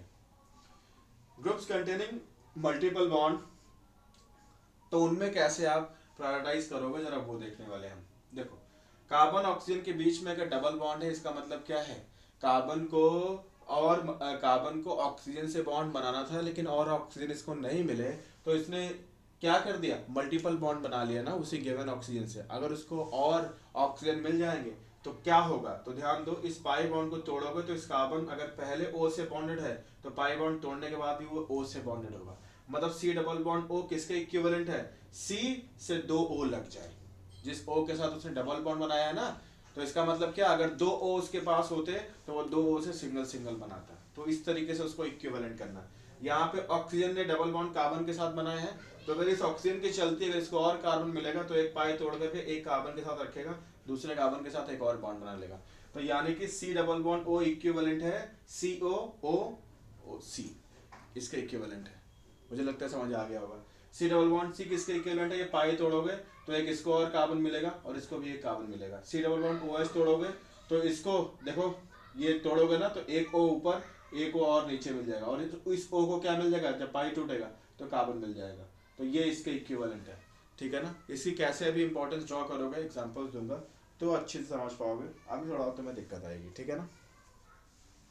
नेक्स्ट पेज पे चलते हैं और ज़रा बातें करते हैं, समझ पा रहे हो। जैसे एक एग्जांपल इसको देता हूँ, हटा दो इसको, ठीक, किसी को लिखना हो लिख लो जल्दी से, बढ़िया, ज़रा समझना।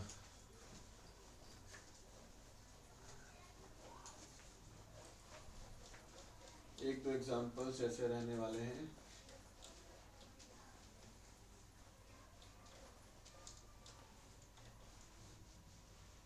मैंने बोल दिया जैसे ये OH है, ये Cl है, ये CH3 है, और ये मान लो C2H5 है, C2H5 है, ठीक है। और यहाँ पे जो कार्बन है, या C2H5 भी छोड़ो, यहाँ पे सीधा CH3 ही ले लो, बस फर्क क्या कर दो कि यहाँ का CH3 जो है एटॉमिक नंबर 14 वाला है। तो अब जब एटॉमिक मास 14 वाला है, तो फिर ऐसे में अगर इन दोनों में ड्रॉ करना हो तो कैसे ड्रॉ करोगे उसका बता दिया, जस्ट एक सिंपल सा एग्जांपल है। बाकी इन बात को और एक्सजरेट करेंगे, सिर्फ इतने पे ही नहीं रुकेंगे। तो ये कहानी हो गई। अब इसके बाद जैसे मान लो ये लगा हुआ है CHO CH3 और COOH, ठीक है, और लग गया है OH। अब कैसे डिसाइड करोगे कि कौन ज़्यादा इंपॉर्टेंट कौन कम इंपॉर्टेंट, तो जरा ध्यान से देखो, यहाँ डायरेक्टली O बॉन्डेड है, कार्बन कार्बन कार्बन, तो मतलब ये तो नंबर 1 हो गया, ये नंबर 1 हो गया, क्योंकि इसका एटॉमिक नंबर O का सबसे ज़्यादा है, एकदम रेस जीत चुका है। C नहीं डिसाइड कर सकते, तो अब कैसे डिसाइड करूँ, C से देखो, C के साथ O भी है, C के साथ O भी है, C के साथ H है, तो यहाँ पे ये कहाँ जाएगा, ये कहाँ जाएगा, यहाँ।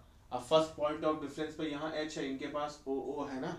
अच्छा, आप बोलोगे नहीं H भी तो है इनके पास, हाँ तो है, लेकिन O की इंपॉर्टेंस ज़्यादा है ना, तो इसलिए ये कहाँ गए, ये कहाँ गए, नंबर 4 सबसे पीछे गए।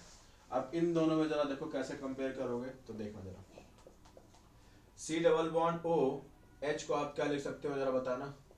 CO अभी सिखाया, पाई तोड़ोगे तो उसको भी कार्बन ही चाहिए, जिससे बॉन्ड था उसी से बॉन्ड बनाएगा वो। ऐसे ये अगर पाई तोड़ोगे तो जिससे बॉन्ड था उससे ही बनाएगा ये, तो ये इसके इक्विवेलेंट है। लेकिन COH किसके इक्विवेलेंट है, जरा देखो, जब तोड़ोगे पाई तो इस O को क्या चाहिए, कार्बन ही चाहिए, तो इस कार्बन को भी क्या चाहिए, O ही चाहिए। और जरा ध्यान से देखो, इस कार्बन के पास कार्बोनिल वाले कितना O लगा है, सिर्फ 2, और इसके पास कितने O लगे हैं, 1 2 3, तो इसके पास ज़्यादा O है, इसकी इंपॉर्टेंस क्या हो जाएगी, ज़्यादा हो जाएगी। यानी कि अगर इसमें अगर आप बात करोगे तो नंबर 2 पे ये जाएगा, नंबर 3 पे ये जाएगा। तो क्या समझ पाए कि मल्टीपल बॉन्डेड सेटअप में अगर असाइन कर रहा हो तो कैसे करोगे, ठीक है। चलो एक और दिखाता हूँ, ये H, ये CH डबल बॉन्ड CH2, ये CH3 और ये OH, ठीक है। अब इसमें कैसे डिसाइड करोगे, अगेन O का एटॉमिक नंबर सबसे ज़्यादा है तो सबसे आगे तो यही रहेगा, नंबर 1 हो गया। अब इसमें H का एटॉमिक नंबर सबसे कम है, यहाँ भले ही कार्बन कार्बन तो है तो नंबर 4 ये हो गया। अब इन दोनों में कैसे डिसाइड करोगे, यहाँ भी कार्बन, यहाँ भी कार्बन, यहाँ भी उस कार्बन से H बॉन्डेड है, यहाँ भी H बॉन्डेड है, तो अब कैसे डिसाइड करोगे, ये इसको थोड़ा और कॉम्प्लेक्स बनाते हैं और कर देते हैं CH2 CH3, ठीक है। तो इस कार्बन से H बॉन्डेड तो यहाँ भी H कार्बन से H बॉन्डेड, यहाँ कार्बन से कार्बन बॉन्डेड तो यहाँ भी कार्बन से कार्बन बॉन्डेड है। तो अब कैसे डिसाइड करोगे कौन इंपॉर्टेंट ज़्यादा है, तो ज़रा ध्यान देना। अभी आपको बताया कि C डबल बॉन्ड C, ये H इससे लगा दो और ये CH2 किसके इक्विवेलेंट होगा, H। अगेन पाई तोड़ोगे तो कार्बन के साथ तो लगना है ना उसको, ये और इसको भी किसके साथ लगना है, कार्बन के साथ ही। तो मतलब इससे कितने कार्बन किसके इक्विवेलेंट है, ये इससे एक इधर और एक इधर, दो लगे और इससे सिर्फ एक ही लगा, यानी कि इसकी इंपॉर्टेंस नंबर 2 और ये नंबर 3। कुछ मुझे लगता है समझ आ गया होगा, बिल्कुल समझ आ गया होगा, बना लो इसे तब आगे चलते हैं। चलो यहाँ पे देखो, जो सबसे कम इम्पोर्टेंट ग्रुप है वो अवे फ्रॉम ऑब्जर्वर है। तो आपको क्या करना है, जस्ट चौथे वाले को देखो ही मत, क्या करो सिंपल सा 1 से 2 की तरफ जाओ, 1 से 2 3 आप गए तो आप कैसे घूम रहे हो, आप एंटी क्लॉक, समझ पा रहे हो। और लोएस्ट इंपॉर्टेंस वाला अवे फ्रॉम ऑब्जर्वर है, तो एंटी क्लॉक के लिए आप क्या बोलोगे, सिनिस्टर, ठीक है, एस। तो इसका मतलब क्या है, एस बोले तो अगर एंटी घूम रहे हो तो, ठीक है ना। और आर बोले तो ठीक है, रेक्टस मतलब यहाँ पे क्या है, राइट हैंडेड यानी क्लॉक, समझ पा रहे हो, ये एंटी क्लॉक, समझ पा रहे हो, लेफ्ट। अगेन पहले ही मैंने क्लियर कर दिया, इसका डेक्स्ट्रो लिवो रोटेटरी के साथ कोई रिलेशन नहीं है, बस दो सेटअप के बीच में हमें अंतर क्रिएट करना है, तो जस्ट हम वही कर रहे हैं, ठीक है ना। दूसरा भी क्या करना है, एज्यूम करो मैंने क्या कर दिया, मैंने इस OH को इधर कर दिया और COH को इधर लिया है, ठीक है ना। जरा देखना, ये COOH इधर आ गया, OH इधर आ गया, ठीक है, और ये CH3 ऐसे ही रखा, CHO ऐसे ही रखा, ठीक है। अब क्या होगा, आप देखो नंबर 1 ये तो नंबर 4 रहेगा ही, नंबर 2 नंबर 3। आपने क्या देखा, जस्ट स्पेस में हमने थोड़े चेंजेस किए, स्पेस में चेंजेस करने की वजह से क्या सीन हो गया, जरा बताना। ये अब इस तरफ से घूमेगा 1 2 3, तो अब ये क्या हो गया, रेक्टस, राइट हैंड साइड। तो आपने क्या देखा कि स्पेस में हमने चेंजेस किए तो इससे क्या हो गया, इससे RS बन गया, SR बन जाएगा, ठीक है ना। तो दोनों में आपने क्या किया, अंतर क्रिएट किया। तो बना लो इसे, फिर अगले पे चलते हैं। मान लो यहाँ पे मैंने एग्जांपल दे दिया, इसको ऐसा कर दिया, ठीक है ना। तो यहाँ भी ड्रॉ कर लोगे, कैसे चलोगे, ये 1 से 2 की तरफ, फोर्थ को तो देखना ही नहीं है, तो कैसे चलोगे, ये R, ठीक है। और ठीक है, इसमें थोड़ा चेंजेस कर दोगे तो कैसे हो जाएगा, अभी ऊपर वाले में दिखाया, आप बना लोगे। अब अगर ध्यान से देखो तो ये क्या है, ये दोनों एक दूसरे के मिरर इमेजेस हैं। तो मिरर इमेजेस क्या होंगे, नॉन सुपर इम्पोजिबल भी हैं, और एक अगर क्लॉक है तो दूसरी कैसी है, एंटी क्लॉक है, ठीक है। मुझे लगता है ऐसा कर लोगे, चलो ड्रॉ कर लो, फिर आगे चलते हैं, कुछ और भी कहानियाँ करते हैं, ठीक है। नेक्स्ट जरा समझना, अभी मैंने आपसे बताया था ना कि अगर क्या हो, अगर जो सबसे कम इम्पोर्टेंट ग्रुप हो ना, या आटम हो जो बॉन्डेड है कायरल सेंटर से, मान लो अगर वो क्या है, वो अवे फ्रॉम ऑब्जर्वर नहीं है, फिर क्या करोगे, तो उसका जरा आंसर ले लो। मान लो यहाँ पे CH3 है और ये डैश लाइन पे COOH है, इधर H है, इधर मान लो CHO है। आपको पता है नंबर 4 ये होता है। अब इस गिवन सेटअप में देखोगे तो नंबर 1 ये आएगा, नंबर 2 ये आएगा, नंबर 3 ये आएगा ना। तो अब देखो ना, जो जो ग्रुप है जिसको सबसे कम इंपॉर्टेंट वाला, जिसको अवे फ्रॉम ऑब्जर्वर होना चाहिए, वो अवे फ्रॉम ऑब्जर्वर नहीं है, वो अवे फ्रॉम ऑब्जर्वर नहीं है। तो अब ऐसे में क्या सीन होने वाला, जरा ध्यान से देखना। ये 1 2, अगर आप जा रहे हो कैसे, अगर आप जा रहे हो क्या, आपको यहाँ पे एस लगेगा, ठीक है ना। एक्स क्या करोगे आप, एक्सपेक्ट करोगे कि क्या होगा एस, बट एक्चुअल में क्या होगा ये आर। ध्यान दो, अगर सबसे कम इंपॉर्टेंट ग्रुप वो क्या है, वो अवे फ्रॉम ऑब्जर्वर नहीं है, चाहे वो प्लेन में हो चाहे टूवर्ड्स ऑब्जर्वर हो, अगर दोनों में से कुछ भी सीन है, इंपॉर्टेंट क्या था कि अवे फ्रॉम ऑब्जर्वर होना चाहिए, मतलब सबसे इंपॉर्टेंट ग्रुप डैश लाइन पे होना चाहिए। और अगर ऐसा नहीं है तो जो दिख रहा है, ये कैसा मूव करता हुआ दिख रहा है ये एस, लेकिन एक्चुअल में उसको ऑपोजिट कर दो आर। समझ आ गया। चलो एक एग्जांपल और देता हूँ, समझना। C triple bond C H H, ठीक है, एच और सी एच ओ,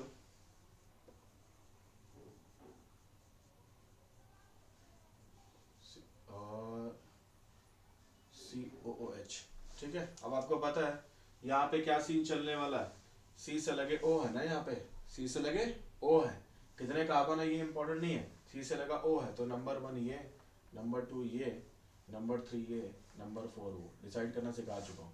तो अगर आप चलोगे तो कैसे चलोगे, ये ऐसे 1 2 ये आप चलने वाले हो ना, तो एक्सपेक्ट क्या करोगे आप, एक्सपेक्टेड क्या होगा कि होना चाहिए आर, बट नहीं, यहाँ पे सबसे कम इंपॉर्टेंट ग्रुप डैश लाइन पे नहीं है, इसलिए एक्चुअल में क्या होगा, ये जो दिखा उसका अपोजिट यानी कि एस, ठीक है। मुझे लगता है जल्दी से अब आपको इसको बना लेना चाहिए। अब इससे आगे चलते हैं, और जब दो कार्य सेंटर्स होंगे तब आप कैसे निकालोगे उसके बारे में ज़रा बात करते हैं। बना लो इसे, ठीक।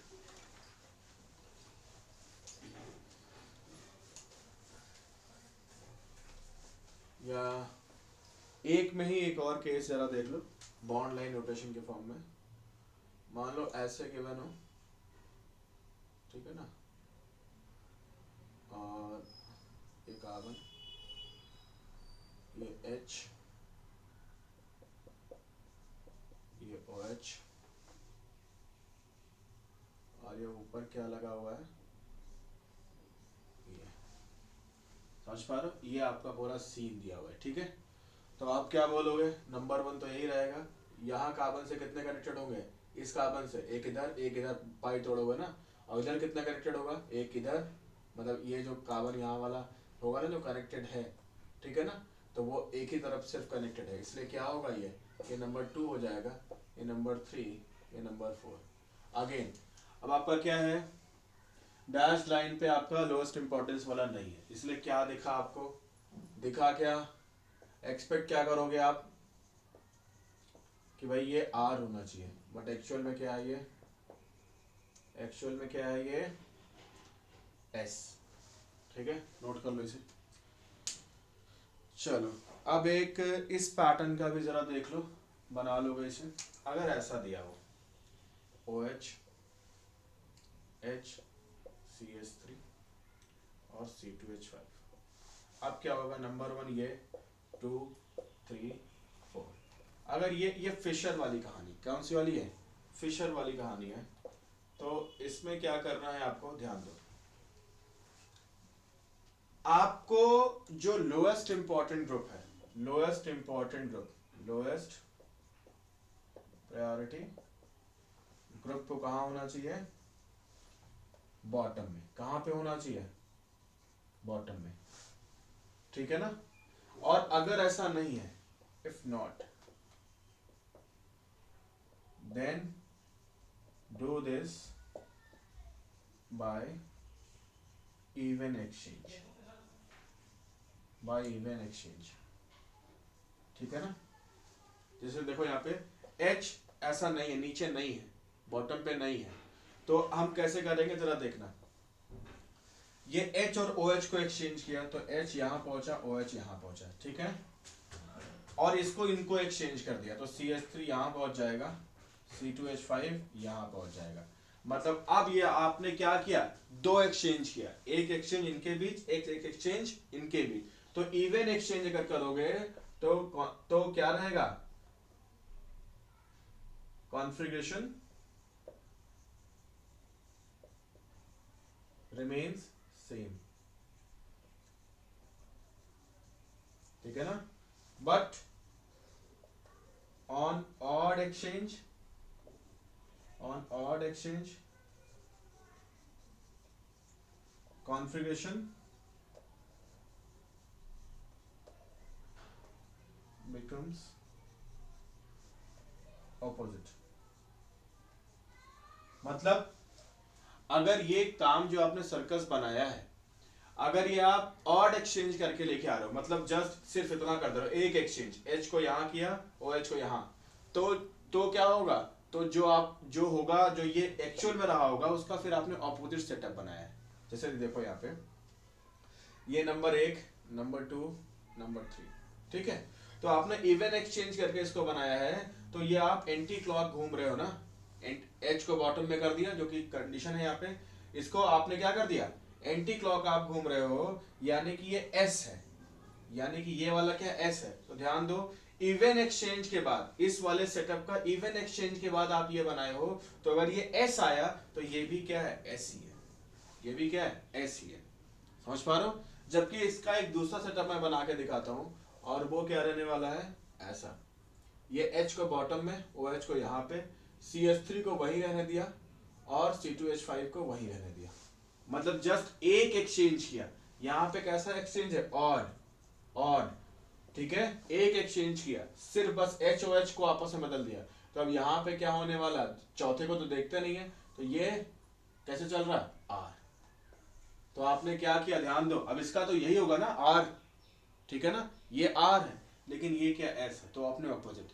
तो अगर ऑड एक्सचेंज करोगे तो क्या बनाओगे, जो आपका सोर्स है उसका एक्सचेंज करने के बाद अगर ऑड एक्सचेंज किया तो उसका जस्ट ऑपोजिट बनाओगे, और अगर इवन एक्सचेंज करोगे तो ये S तो ये भी S, मतलब सेम कॉन्फ़िगरेशन पे आ जाओगे। तो मतलब इवन ऑड करके आप क्या कर सकते हो, आप कॉन्फ़िगरेशन का RS के सेटअप में पता लगा सकते हो।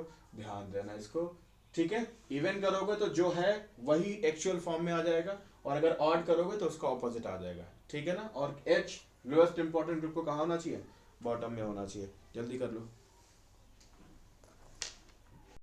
अगर आपके पास मोर देन वन कार्डियल सेंटर वाला सीन होना है ना, तो तब क्या करोगे, जरा ध्यान से देखो, ठीक है। तुरंत क्या करो, इसको इस फॉर्म में लिख लो, ये कार्डियल सेंटर है कि नहीं, ये कार्डियल सेंटर है, ये भी कार्डियल सेंटर है, ठीक है, दोनों क्या है, कार्डियल सेंटर से। तो कैसे करना, जरा ध्यान से देखो, ऊपर COH को रखो, नीचे OH को रखो, इधर H, और इस पूरे को एक ग्रुप बना दो, CH OH COOH, ठीक है ना, CH OH COOH। कुछ समझ आ रहा है कहानी, कोई दिक्कत तो नहीं। अब जरा ध्यान से देखो, ये कार्बन से डायरेक्टली बॉन्डेड O है, यहाँ एटॉमिक नंबर 8, यहाँ 6, यहाँ 1 और यहाँ 6, तो ये तो नंबर 1 हो गया, ये नंबर 4 हो गया। यहाँ पे जरा देखो, इस COOH के साथ आपको बताया रखा हूँ कि COOH एक्चुअली क्या होता है, C से लगे इक्विवेलेंट 3 ऑक्सीजन के। यहाँ पे देखो तो C से एक H हो गया, बाकी एक O और एक कार्बन, तो इसकी इंपॉर्टेंस क्या है, नंबर 2 है। जिसको दिक्कत आ रही है, मल्टीपल वालों की इंपॉर्टेंस ड्रॉ करना सिखाया हूँ, जाके पढ़ो। तो अभी क्या है, 1 2 और ये आ गया 3, तो कैसे चलोगे, 1 2 की तरफ चलते हैं, बीच में कुछ भी आए फर्क नहीं पड़ता, खासतौर पर नंबर 4 आए तो कैसे चलेंगे, 1 2। लेकिन अभी 1 2 चल तो देते हैं हम, लेकिन दिक्कत हमारे सामने क्या है, जो सबसे इंपॉर्टेंट ग्रुप है उसको अभी हमने कहाँ नहीं कर रखा है, उसको अभी हमने बॉटम में नहीं कर रखा है। तो यानी कि हमारे पास सेटअप जो है वो 1 2 4 और 3 है, तो हमें इसको बॉटम में लेके आना इवन एक्सचेंज करके। तो इवन एक्सचेंज कैसे करोगे, देखो इन दोनों का एक्सचेंज आपस में कर दो और इन दोनों का एक्सचेंज आपस में कर दो, तो बताओ क्या बनेगा, जरा बताना क्या हो जाएगा। ये 1 यहाँ पहुंच जाएगा, 2 यहाँ पहुंच जाएगा, 4 यहाँ पहुंच जाएगा, 3 यहाँ पहुंच जाएगा। तो अब इवन एक्सचेंज करके जो ये था उसका इवन एक्सचेंज करके आप यहाँ तक पहुंचे हो, तो 1 2 ये कैसे घूम रहे हो, आप कैसे घूम रहे हो, बोलो, R ना। तो ये क्या है, जो ये कार्बन है इसके अराउंड जो कॉन्फ़िगरेशन है वो क्या है, R। समझ आया कुछ, ये किसी को डाउट है, नहीं, कोई डाउट नहीं होगा। चल, अब नंबरिंग अगर देनी हो ना, ये पहला इसको दूसरा मान लो देना है, तो सेकंड कार्बन जो है वो क्या है, आर कॉन्फ़िगरेशन में है। अब जरा थर्ड वाले पे देखो, इस वाले पे देखो, तो इस पे कैसे निकालोगे जरा ध्यान से देखो। नीचे COOH है, राइट में OH है, लेफ्ट में H है, और ऊपर वही पूरा ग्रुप CHOH और COOH, ये पूरा ग्रुप लगा हुआ ना, समझ पा रहे हो। अभी आपको पता है ऐसे कहा, ये नंबर 1 होगा, ये नंबर 2, नंबर 4, नंबर 3। अगेन आपको क्या करना है, इवन एक्सचेंज। क्या करना है आपको, इवन एक्सचेंज। तो आपका सेटअप क्या है जरा बताना, ये 1 3 2 4 इवन एक्सचेंज करोगे, इन दोनों को यहाँ भेजो, इनको यहाँ भेजो, तो क्या बनेगा, ये 1, अरे भाई ये बीच में लाइन है, ठीक है ना, ये 1 वहां पहुंच जाएगा, 3 यहाँ और 2 यहाँ और 4 यहाँ। अच्छा, ये कोई कंपलसरी नहीं है कि इन दोनों का एक्सचेंज करो, इन दोनों का नहीं, कोई दिक्कत नहीं, इन दोनों का एक्सचेंज करो, फिर जो यहाँ आया उसका आपस में कर दो, तो उससे भी कोई दिक्कत की बात नहीं है, बस इवन एक्सचेंज करो, है ना। तो अब इसका जब एक्सचेंज करोगे तो क्या बनेगा जरा बताना, क्या बनेगा, ये 1 2, ये आप कैसे घूम रहे हो, कैसे घूम रहे हो, S, समझ पा रहे हो।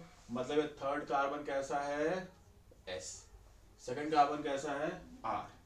कोई दिक्कत तो नहीं, जल्दी से ड्रॉ कर लो इन सबको, पॉज करके कर लिया होगा, आगे चलते हैं। सुनो, तो आपने क्या देखा यहाँ पे, आपने क्या देखा कि एक वाला अगर R है तो दूसरा S है, मतलब दोनों की कॉन्फ़िगरेशन क्या है, ऑपोजिट है, दोनों की कॉन्फ़िगरेशन क्या है, ऑपोजिट है, ठीक है ना, दोनों की कॉन्फ़िगरेशन ऑपोजिट है। और यहाँ पे क्या है, देखो ध्यान ध्यान से, यहाँ पे इनको बीच में दो बराबर हिस्सों में बांट भी सकते हो, तो ये कहलाएंगे मीजोमर्स। क्या कहलाएंगे, मीजोमर्स, ठीक है। मीजोमर्स क्या होते हैं आगे चल के बातें करेंगे हम डिटेल में, बस अभी के लिए इतना थोड़ा सा रिकॉल कराऊंगा आगे चल के, ठीक है ना। तो ये 2 पे क्या हो गया, ध्यान दो, 2 पे क्या हो गया R, और 3 पे हो गया S, ठीक है। ऐसे ही अब मुझे लगता है आपको प्रायोरिटाइज करना आपको पता है, तो बाकी अब आप कर लोगे, इसको भी कोशिश करना एक बार, ठीक है ना। चलते हैं आगे, देखो जरा ध्यान से, ये D एंड L फॉर्म है, यहाँ पे ग्लिसरॉल्डिहाइड और ग्लूकोज की एक रिलेशनशिप हम देखते हैं। तो अगर राइट हैंड साइड पे OH है तो ये D फॉर्म है, तो इसको ग्लूकोज के साथ कंपैरिजन हम करेंगे, तो ग्लूकोज का जो ये फर्स्ट कार्बन होता है, ये second, third, fourth, fifth, sixth, आपको पता है ग्लूकोज में 6 कार्बन होते हैं, और CHO सबसे इंपॉर्टेंट होता है, इसलिए नंबर 1 यहाँ से करेंगे। तो ये पहला कायरल है, ओवरऑल सेकंड कार्बन है बट पहला कायरल है, क्योंकि एक तरफ OH, एक तरफ H, एक तरफ CHO, एक तरफ इतना बड़ा ग्रुप। ये दूसरा कायरल है, तीसरा कायरल है, चौथा कायरल। तो चौथा कायरल जो है वही क्या है, चौथा कायरल यानी कि लास्ट कायरल सेंटर ना, तो हमारे पास क्या बात कर रहे हैं, लास्ट कायरल। तो इसका OH क्या है, राइट हैंड साइड पे, वर्टिकल एक्सिस के राइट हैंड साइड पे, इसलिए इसको क्या बोलते हैं, डी ग्लूकोज। क्या बोलते हैं, डी ग्लूकोज। अगेन जैसे RS का कोई रिलेशन डेक्स्ट्रो और लिवोरोटेटरी से नहीं है, D और L से नहीं है जो पहले आपने पढ़ा है, वैसे इसका भी कोई relation small d small l से नहीं है, प्लेन पोलराइज लाइट वाले रिलेशन से इसका भी नहीं है, जस्ट ये क्या है, रिलेशन है ग्लिसरॉल, इसको क्या बोलते हैं, ग्लिसरॉल्डिहाइड। तो जस्ट ग्लिसरॉल्डिहाइड से कंपैरिजन करके हमने दिया है, बस, और ज्यादा कुछ नहीं है, ठीक है ना। लास्ट कायरल सेंटर का हमने ग्लिसरॉल्डिहाइड के कायरल सेंटर से कंपैरिजन जस्ट किया है, बस इतना ही, ठीक है ना। देखो अरिथ्रो और थ्रियो को जरा समझना इंपॉर्टेंट है, आगे चल के भी बहुत काम आएगा। अगेन एक और सेटअप है, तो कम से कम 2 कायरल सेंटर होने चाहिए, एटलीस्ट 2 कायरल सेंटर होना चाहिए। तो जब 2 कायरल सेंटर होगा ना, एक कायरल 2 कायरल, तो सब्स्टिट्यूएंट कितने बनेंगे, 1 2 3 4 5 6, क्योंकि 2 कायरल कायरल कार्बन की वैलेंसी 4 होती है, बट उनमें से दोनों एक दूसरे से एक बॉन्ड तो एक दूसरे से बना लेंगे, बाकी 3 बॉन्ड बचेंगे, तो टोटल 6 सब्स्टिट्यूएंट बनेंगे। तो जो 6 सब्स्टिट्यूएंट है उसमें से कम 2 ऐसे होने चाहिए जो आपस में क्या हो, सेम है। अब जो सेम वाले हैं, जैसे यहाँ पे दोनों OH के आपस में सेम है, और ये वर्टिकल एक्सिस के अगर सेम साइड पे हैं, तब इसको बोलेंगे एरिथ्रो। क्या बोलेंगे, एरिथ्रो। अदरवाइज यहाँ पे देखो ऑपोजिट आ गए, दोनों OH एक दूसरे के क्या आ गए, ऑपोजिट, तो इसको बोलेंगे थ्रियो। जैसे यहाँ पे देखो दोनों OH सेम साइड पे, या चाहे बोलो दोनों H सेम साइड पे, इसलिए इसको बोलेंगे एरिथ्रो। कम से कम 2 तो सेम होने चाहिए, कम से कम एक पेयर तो, 2 बोल दो या एक पेयर तो सेम होना चाहिए, एक से ज्यादा भी हो तो भी कोई दिक्कत नहीं है, बस 2 सेम ग्रुप्स जो हैं वो सेम साइड पे हो वर्टिकल एक्सिस के, तो एरिथ्रो, अदरवाइज थ्रियो। समझ पा रहे हो? जैसे क्या है, कैसे याद रखोगे?